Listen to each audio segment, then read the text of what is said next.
Now that some time has passed since the chapter Tokyo Ghoul Re, chapter 125, came out, I think it's time I make a small discussion video. I don't know how long it's going to be. It might be 5 minutes, it might be 10 minutes, it could go into 30 minutes, I have no idea, but this is a chapter that needs to be talked about, and so I wanted a separate video from just my live reaction for this week's chapter. And so today I want to kind of discuss the cards that were at the end of the chapter, what card was actually applied to Kaneki and Touka, and also what was the deal with the butterfly in the chapter. That's kind of what I want to focus this video on. So if you've already probably done your individual research, most likely there might be nothing new for you in this video, but if you haven't looked it up or you just want to watch something, I guess feel free to continue watching.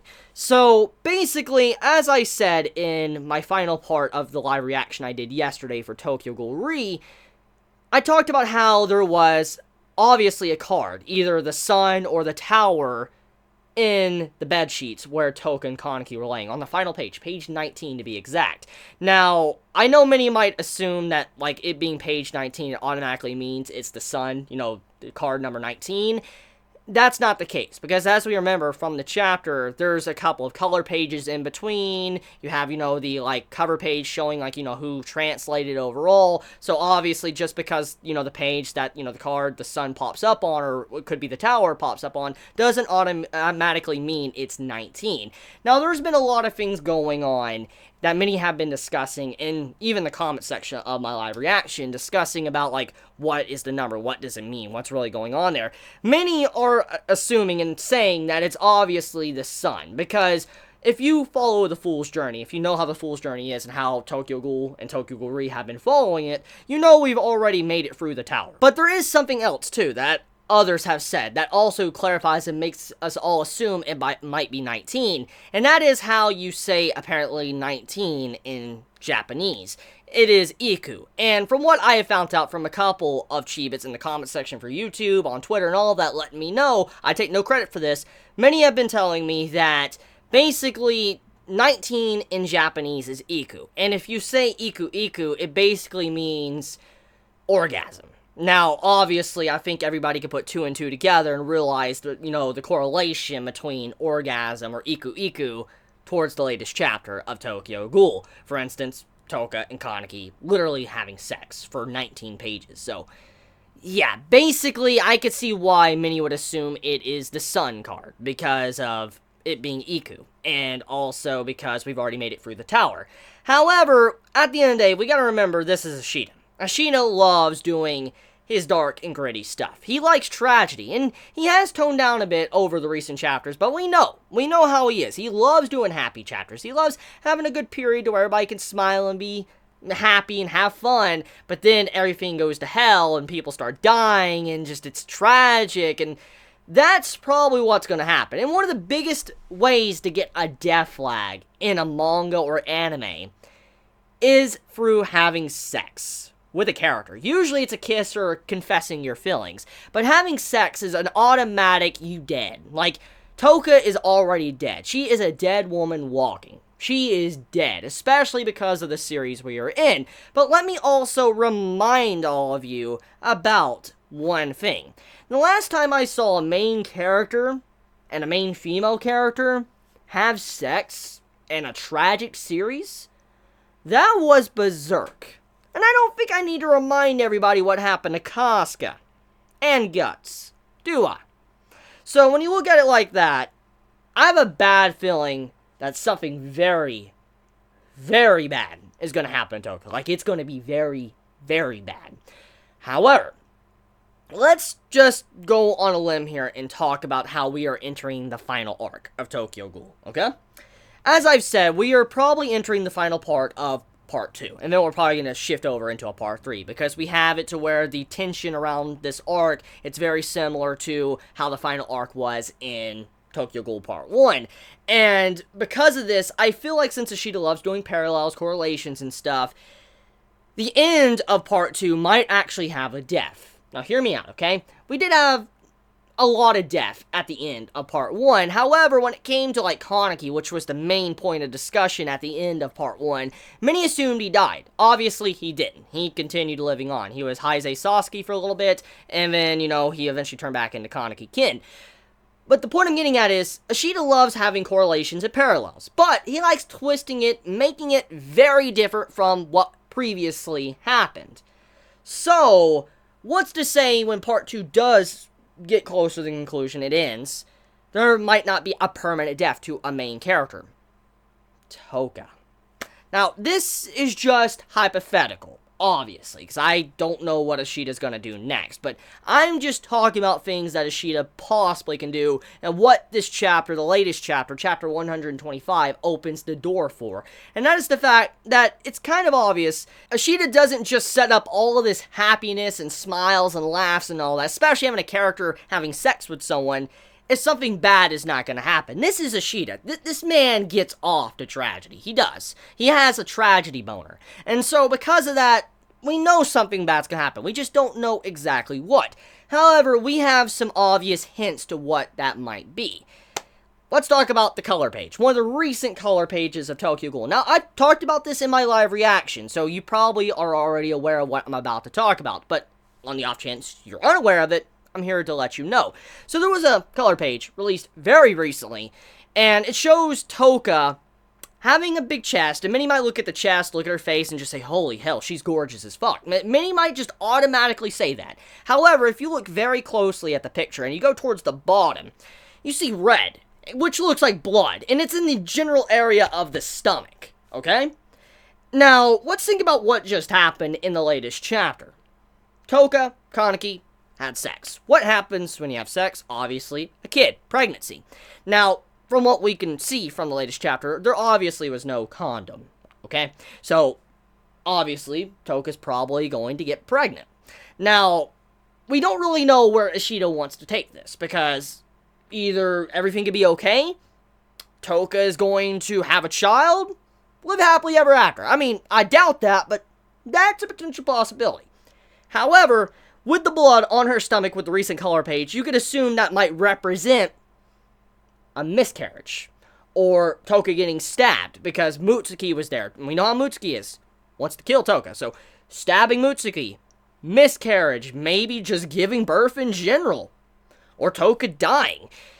Or, it could be all of those things. What if, I'm not saying it's Mutsuki, but let's just go with Mutsuki for now. Let's say Mutsuki pops up, realizes, like, months pass. Okay, let's just say there's a time skip or something.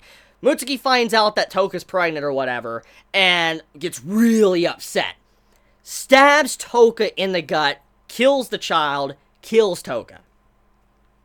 Perfect reference to the color page. Right there. That could possibly happen.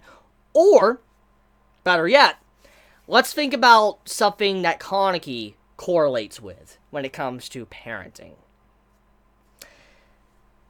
Carnegies Past is shrouded in mystery. We really don't know much about Kaneki's parents. We don't. I mean, we know about his mother and how his mother overworked and died. We got the basic outline. However, we had a brief glimpse a long time ago, and I've discussed this a lot, and I highly doubt all of you have forgotten it, which clarifies a lot about how Kaneki's mother was. Kaneki's mother was abusive. Hit Kaneki. And you can go under the impression that maybe Kaneki, since there's a connection with him and Mutsuki, that Kaneki might have killed his mother. And that probably is something Kaneki doesn't want to talk about, and he keeps that locked away inside of him. We don't really know. We don't know. We can't trust Kaneki's childhood. Everything we have seen from Kaneki prior to when he actually unlocked everything and just finally accepted everything, we can't really take that and say that is accurate, because Kaneki was lying to himself the entire time. He was living a false life. He was. So, because of this, we can look at it like Kaneki's past, since it's such a mystery. We don't know where Kaneki's past went, what really happened. What if Touka gets pregnant? Opens the door for that. Kaneki talks about his parents to Touka. And let's just go one step further, and let's say Touka dies. Okay, like, someone doesn't kill her, but she has a miscarriage or something. Or she is going to die, have a miscarriage, but she sacrificed herself, or she dies during pregnancy, and the baby survives. Okay? Let's go with that. Let's say the baby survives, Touka dies. Obviously, Kaneki, he's going to take care of the kid. It's, his and Touka's child. However, I feel like this would open the door up for Kaneki remembering about his childhood, remembering how his mother taught him, how his father was, all that. He'll remember these things. And that'll open the door up where we'll get more information on Kaneki. And Kaneki might want to be a different person, not like how his parents were. Or maybe he might start acting like his mother. Who knows? So what I'm trying to say here is I feel like the way the pregnancy has been set up, it's setting up for revealing Kaneki's past.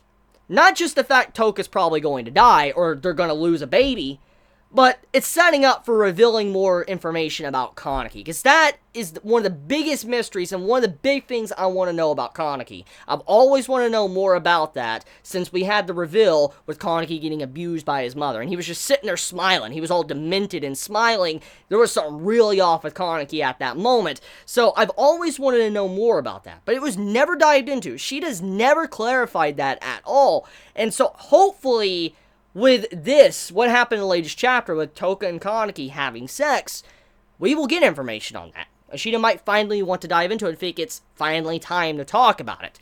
So, that is one thing. And also, another thing we need to talk about is the butterfly. Now, I talked about how the bedsheet was shaped like a butterfly, which referenced to the first page of the chapter, how there was like a butterfly on, the cover.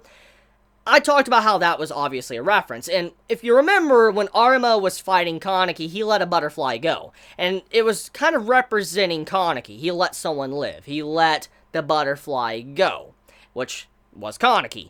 And with the latest chapter, you see wings kind of coming out of Kaneki. That means he is that butterfly. It once again clarifies the fact of what Arima was doing. Clarifies that symbolism, so to say. But it doesn't just stop there. In Japan, butterflies have a double meaning. They symbolize rebirth and death. Now, I feel like a lot of us have seen a lot of manga and anime, and usually when there's butterflies in a dark series, it usually represents bad omen, like it's death. And with that happening in the middle of that scene, it can represent two different things, obviously, because that's what butterfly can represent in Japan, but I feel like it's the latter. It's going to be the darker aspect, death, basically. And, I mean, there's going to be rebirth, there's going to be, like, life, which is the child, that's what the butterfly symbolizes, but then there's also going to be death on top of that. That's what I think is going to happen. So, that's what I think the butterfly means. Now, there's another thing, too, which I do want to talk about. Now, this was shown to me, I take no credit for this at all, and I just want to completely point that out. It was sent to me on YouTube and Twitter. I don't know exactly who found this first and remembered it, but credit goes to them. I just don't know who it is. Basically, though, a long time ago, when we had a flashback to Dr. Kano and all that, we had it to where there was like a bug on a wall. And it was a butterfly and a scorpion body. I remember talking about that in analysis. I remember talking about that. And I was very curious about that. Well, let's think about the scorpion. Let's think about the butterfly. Obviously, Kaneki is the butterfly. And the scorpion could also represent Kaneki since he technically was a centipede at one point. And maybe also what it can mean is a hybrid. It can mean like half of each, which half ghoul, half human. And maybe that might go along and correlate with Kaneki and Touka's child. Half-breed. Or maybe it represents, Kaneki in general. That entire part of it with Kaneki having the butterfly wings popping up. Who knows? But there was a thing that happened a while back. I think it was like 15, 20 chapters ago when we saw the scorpion butterfly. So that might go along with whatever's going on with Touka and Kaneki right now. Now, like I said, I take no credit for this because it was pointed out to me. But, yeah, that is something to talk about. Food for thought. I mean, it is. So, yeah. I gotta say that the latest chapter, I kind of sad I have to dampen the mood and make everybody probably depressed or sad because I know the latest chapter, it was a glorious chapter. I mean, oh my god, Touka and Kaneki having a moment, that was beautiful. I mean, regardless of jokes or whatever, it was a beautiful chapter. Just seeing these characters open up with each other and have romantic feelings, it was wonderful. all jokes aside, it was a really adorable and wonderful / beautiful chapter.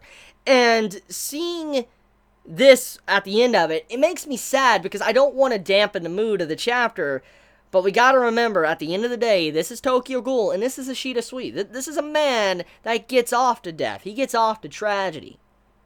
So yeah.